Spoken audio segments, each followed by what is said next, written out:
Guys, pansin nyo rin, no, sa social media, masyado na tayong nasa-pressure, no?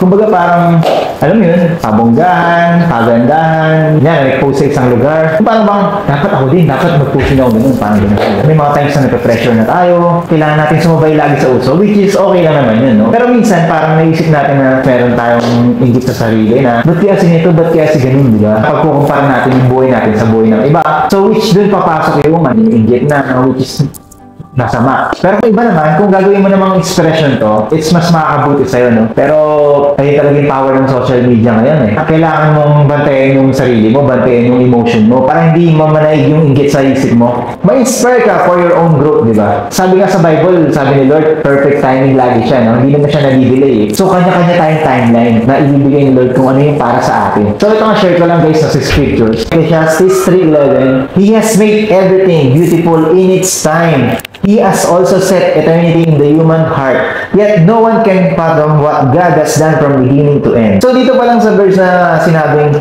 everything beautiful in His time. So talagang perfect timing lagi si Lord, no? So isipin lang lagi natin na talagang lahat ng nangyari, it's perfect timing ni Lord. Sa work man yan, nag-aangat ka ng promotion. Sa business mo, lumago, lumaki. Enjoy mo lang yung process ng pag-wait. Darating din yung panahon para sa'yo.